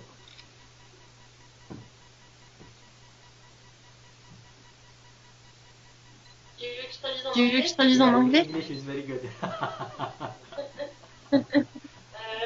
Okay, and so this priest, they began to have more interest in the people because the hierarchy of the church was not so interested in the people and their struggle. So this spirit, they wanted to put the people above this situation. And then, et après c'est devenu un mouvement global de remise en question des élites de l'Église catholique dans les années 50-60, qui étaient très proches, et puis depuis 2-3 siècles là, en fait, hein, avec la bourgeoisie, avec les élites politiques, qui étaient très intéressés finalement par les financements et par le développement des églises catholiques partout dans le monde, plutôt que par la condition des pauvres, qui sont censés être, selon eux, selon la Bible, selon le Coran, la Torah, ceux dont on doit le plus s'occuper. Right.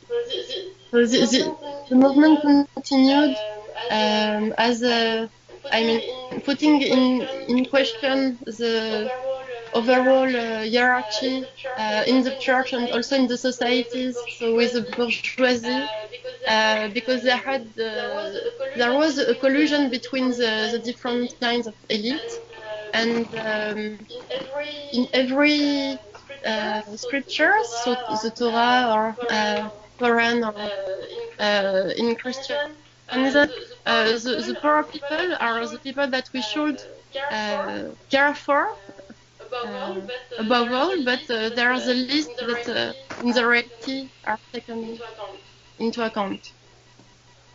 And those liberating, et ces théologiens de la libération chrétienne parlent d'éthique sociale chrétienne. Donc vous voyez là encore le mot-clé de l'éthique, ça revient sans arrêt, parce que quand on revient aux racines de nos traditions religieuses, qu'elles soient chrétiennes, hindoues, juives, musulmanes, c'est toujours l'éthique, le fait de prendre en compte la souffrance et le bonheur d'autrui qui est à la source de toutes nos traditions religieuses et spirituelles finalement.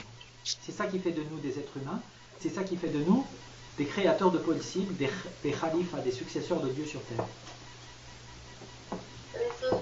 And so these theologians, they spoke about a social Christian ethic, and so we can thus see how ethic is always the core value of all religious traditions, because ethic is what makes us able to be human beings and to incarnate the Khalifa on earth, so to be the continuation of God on earth.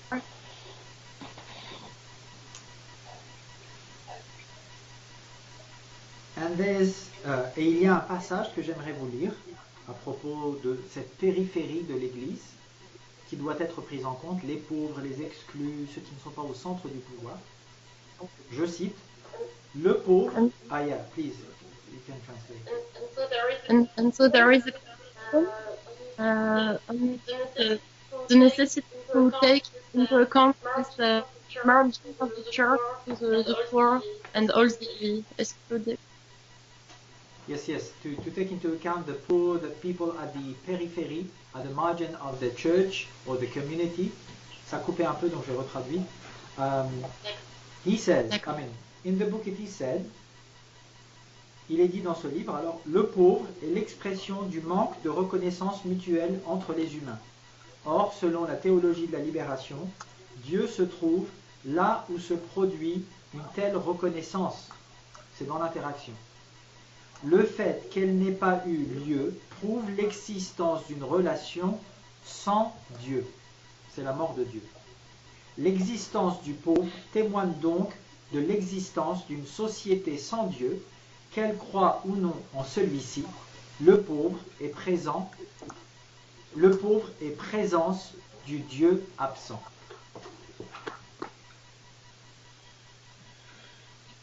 So, the poor is the expression of the lack of mutual recognition between human beings. But the liberation theology according to liberation theology, God is where recognition and support is happening, is produced. So you see, it's in the human interaction that God is visible, exists in this physical world. And we were talking about the death of God and so on.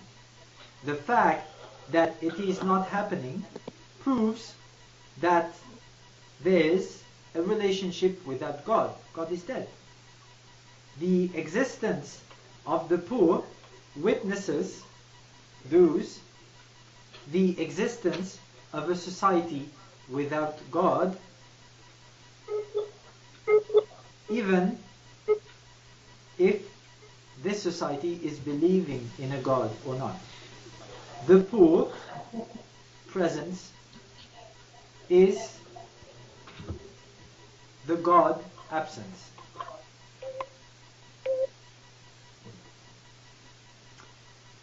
Et après, vous avez une migration en quelque sorte, mais déjà à l'époque, de ces concepts, le fait de prendre en compte les plus pauvres et les plus opprimés vis-à-vis de la colonisation, y compris dans les pays musulmans, avec certains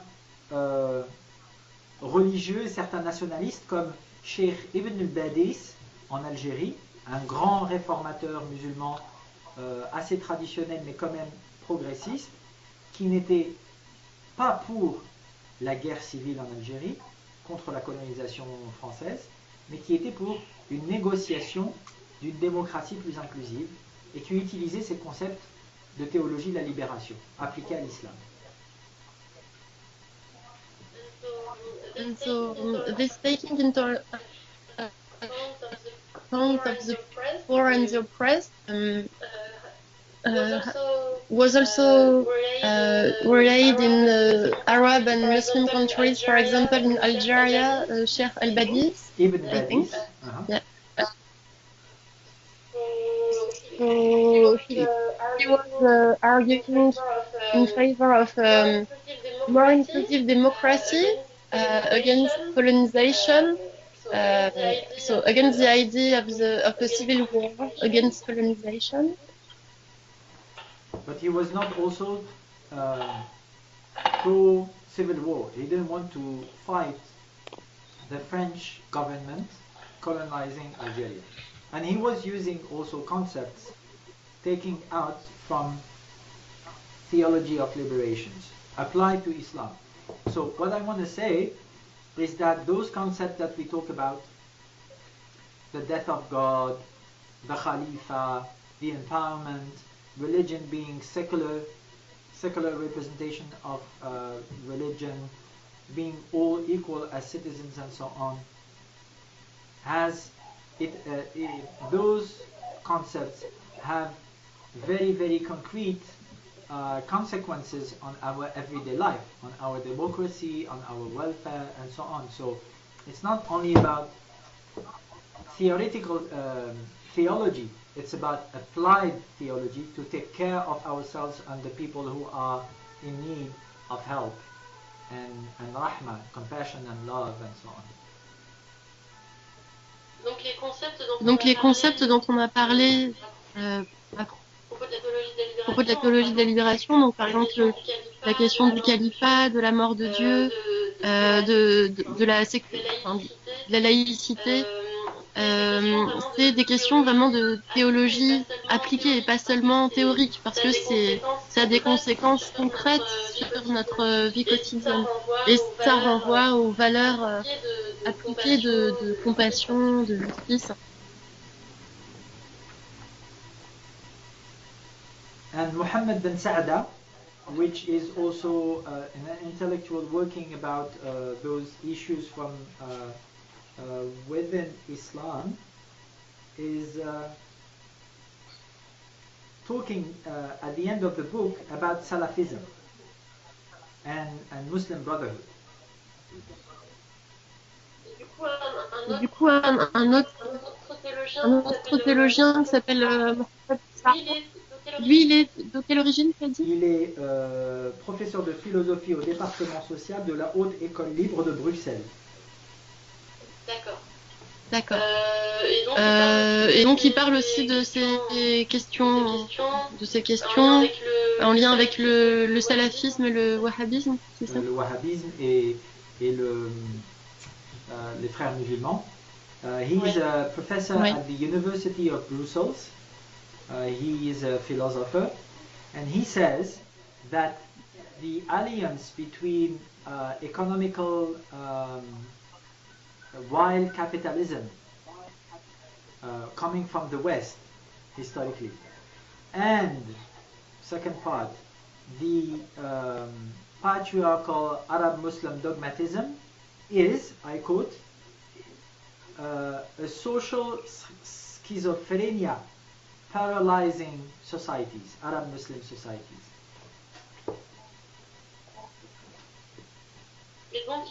Et donc il dit que l'alliance entre le patriarcat et le capitalisme sauvage, en gros, c'est ce qui produit une schizophrénie sociale.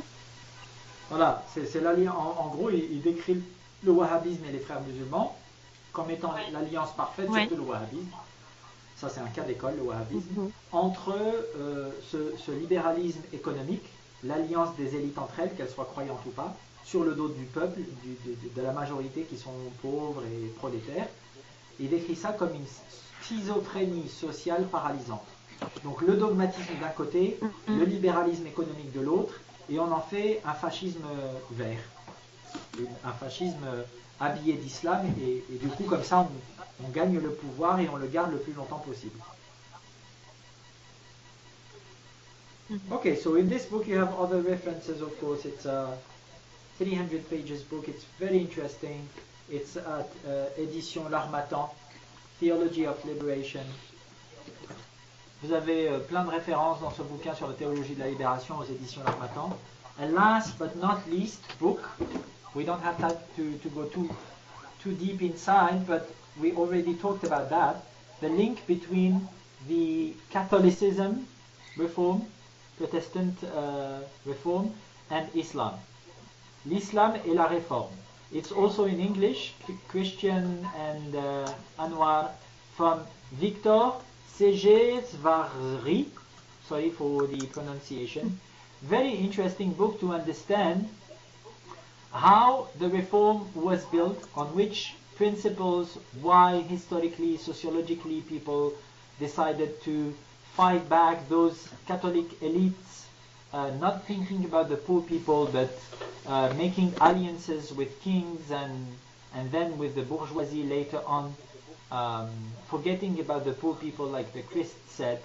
And then this book is also speaking about how the people of the Reform, Luther, Martin Luther and so on, used to consider Islam at their time. You know, so it's not all positive. They were very Islamophobic, some of them, but there's some interesting things there, at least considering how to undertake a reform, how it is happening historically, in which social, political context, and so on. It could teach us, like Abdelnour Bidar used to say in his book, it could teach us a lot about how to do our own Islamic reform. Donc ce livre, L'Islam et la Réforme, parle surtout de la façon dont les premiers grands réformateurs du catholicisme, Martin Luther, etc., ont décidé un jour de quitter le catholicisme et de créer leur propre branche du christianisme, qui est devenu le protestantisme. Pourquoi est-ce qu'ils ont critiqué les élites catholiques à l'époque qui s'alliaient au roi, au gouverneur, au prince et qui oubliaient le pauvre peuple qui mourait de faim? Et ensuite ils se sont alliés aux bourgeoisies lorsque la noblesse a perdu de sa superbe en Europe, à l'époque très moderne et moderne, vers le XVIIe, XVIIIe siècle, comme dirait Michel Foucault. Et il y a une partie qui parle aussi de la relation qu'avaient ces premiers réformateurs, Martin Luther, etc., qui étaient de grands théologiens chrétiens et qui sont devenus des apostats avant de recréer leur communauté de protestantes, à Genève notamment, etc., et en Allemagne bien sûr. Ils avaient quand même des positions sur l'islam qui étaient parfois, surtout Martin Luther, très très islamophobes, très racistes, les mahométans, les musulmans, ceci, cela, bref. Donc c'est intéressant en tout cas parce que il y a des choses à apprendre, je pense, sur la façon de constituer une réforme religieuse, de la construire sur des bases solides, les écueils à éviter, et quel contexte politique et social est le plus propice, le plus à même de faire proliférer ce genre de représentation réformée d'une religion donnée. Voilà, I'm done. Voilà, j'ai fini. Anything to add? I'd like to say, Ludovic, if you have more than one issue of that last book, I really would encourage you to make a lot of money, because in Germany, German Amazon, they charge 136 euros for this book. Is it? So exactly. So if you have more than one issue, just consider selling it on Amazon in Germany, because you're gonna get not filthy rich, but you're gonna have a good share of Non, mais là, value. il dit qu'il est vendu 160 Just euros wanted to say sur that. Amazon en Allemagne, ce bouquin. Enfin, c'est bizarre, quoi. 160. 160. Ah ouais, Énorme. c'est Pour un énorme. bouquin qui est assez islamophobe, quand même. non, mais qui fait rapport de position islamophobe. So it's not an Islamophobic book. I'm sorry if I didn't express myself correctly, but it's a book which is speaking about the Islamophobia of some reformist within Protestant reformism 400 years ago. So it's not the same thing. Yeah? I mean, it speaks also about the relationship between Islam and Protestant Christianism, but 400 years ago, not nowadays. That's what I mean. Donc ce que je veux dire, pardon, c'est pas que le bouquin est islamophobe. Ce que je dis, c'est que ça parle de l'islamophobie de certains réformateurs protestants il y a 400 ans, au début de la réforme protestante, et ça parle pas beaucoup des relations entre le protestantisme et l'islam à l'heure actuelle. C'est ça que je veux dire. Je dis pas que le bouquin est islamophobe. Mais 160 euros, c'est beaucoup trop cher. Moi, je l'ai acheté quelques euros. Mais c'est vrai qu'il était plus cher que la moyenne, si je me rappelle bien. But it's true that I bought it for a bit more than regular price, but not 160. I bought it 10 years ago, perhaps, but something like 40 or 50 euros. But yeah, it's because it's very rare. You find it only in the second hand, I think. Might be, yeah. Mais est-ce que le livre parle des liens conceptuels entre la réforme protestante et la réforme musulmane, ou pas Yes, the spécialement? book speaks about the conceptual links between the Islamic reform and the Protestant reform. Yes, that's very interesting because it's not that deep. So we can do that, perhaps, a book about that, if someone wants to do a book about that. I'm not a specialist about reform, Protestant reform, so I could not do it, but it might be very interesting. Je suis pas un spécialiste de la réforme protestante, donc je peux pas faire un bouquin sur les liens entre la réforme protestante et la réforme islamique, mais ça serait un bouquin à faire, effectivement. Ça doit exister peut-être, hein, mais effectivement, ce bouquin en parle aussi en filigrane, déjà, sur le fait qu'il parle de la réforme, et aussi à la fin, quand il parle des réformateurs, qu'est-ce qu'ils pensaient de l'islam, qu'est-ce qu'ils critiquaient dans l'islam dogmatique, etc. etc. Donc, de leur point de vue en tant que réformateurs, même s'il y a un peu d'islamophobie pour l'époque, c'est, j'ai envie de dire, normal. Voilà, malheureusement, entre guillemets, avec plein de guillemets. Voilà. So yeah, for that time, it was almost normal to be Islamophobic, but what I mean that for reformers like Martin Luther to criticize dogmatism within Islam, within any other religion, it's very interesting because it shows us what is wrong with the Islamic dogmatism in any case. So we can take that. As Laura used to say, any book you have something to take out of it. Comme Laura disait, n'importe quel livre, il y a quelque chose à prendre dedans parce que c'est vraiment, il y a toujours quelque chose d'intéressant, ne serait-ce que du point de vue de l'auteur, en apprendre sur le point de vue de l'auteur. Anybody wants to add something? Quelqu'un veut rajouter quelque chose? Je me demandais, est-ce que toi, vu que tu avais rencontré Tarek Obrou, est-ce que c'était facile de le rencontrer ou pas? Parce que j'avais l'impression que maintenant, plus comme il a vieilli, oui. Il est très sollicité. Il est très sollicité. Ouais. À l'époque, il m'avait reçu à Bordeaux. J'étais descendu avec une journaliste pour faire un entretien avec lui après la conférence à l'Assemblée nationale. Mais sinon, je D'accord. pense pas qu'il m'aurait reçu, surtout pas moi, tu vois, homosexuel à l'époque. J'étais pas encore, entre guillemets, imam ouvertement, mais j'étais quand même dans une association qui était un Ouais. peu bizarre, homosexuel, musulman, quoi. Mais tu sais ce qu'il m'a dit à la fin, après 3 heures d'entretien, où au début c'était très intéressant, et puis quand on rentrait dans les détails, à la fin il était fatigué, il lâchait des trucs du style ah mais on nous a appris que les transsexuels étaient possédés par des esprits féminins, je sais pas quoi en penser, et on le regardait avec des yeux ronds comme des soucoupes, et moi je lui disais Cheikh, l'enregistrement est encore on là, il faut pas dire ce genre de truc, parce que les gens ils vont croire que vous pensez vraiment que les transsexuels sont possédés.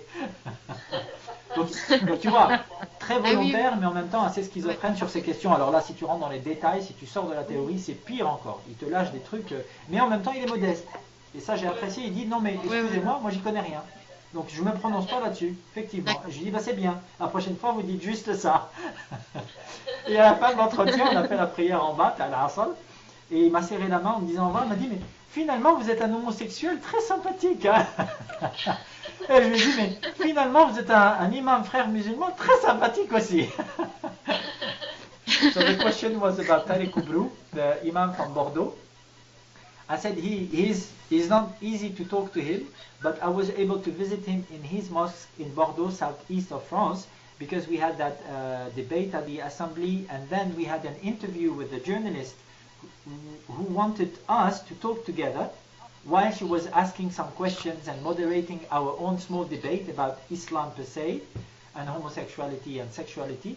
So I talked to him, and he was interesting but also very schizophrenic, especially if you go into details like trans identity. We have been told that it was about a jinn possessing the body of a man. I was like, God, Sheikh, the microphone is on, please don't say that. And he was like, no, but modestly, I can tell you, I know nothing about that.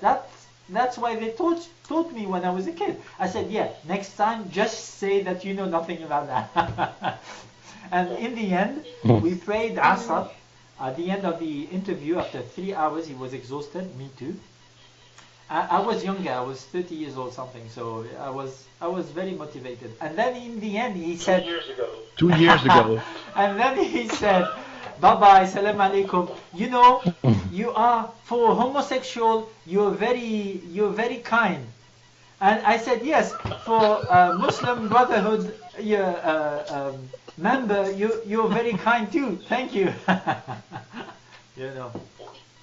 Et quelle qui avait fait Rue l'interview Elle était Oui. rue 89. Rue 89, et j'ai remis l'interview in extenso dans ma thèse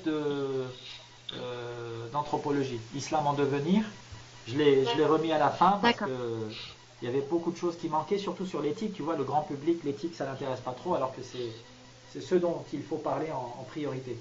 So the interview is on the website of Rue 89, Rue 89, RUE 89. It's an information website. And I also added the interview in extenso, the entire interview, especially the ethical part. That was very interesting. But you know, the public, they know nothing about Islam, and especially nothing about Islamic ethics. So they skipped that in the article, but I wanted to add that to my anthropology thesis, published as Islam en devenir, Becoming Islam. Islams with an S. Okay, brothers, sisters, thank you so much. Thank you. Merci les deux. سبحان ربك رب العزة عما يصفون وسلام على المرسلين والحمد لله رب العالمين. Peace be on messengers, and peace be on all of you, and thanks God for all His, her, its blessings. La paix soit sur les messagers. Merci à mon Dieu pour tous ses bienfaits, et salam alaikum wa rahmatullah wa barakatuh. Wa alaykum salam. Alaykum salam wa rahmatullah. Your exams, Sunday, last day, your exams, please. Salam, peace and love.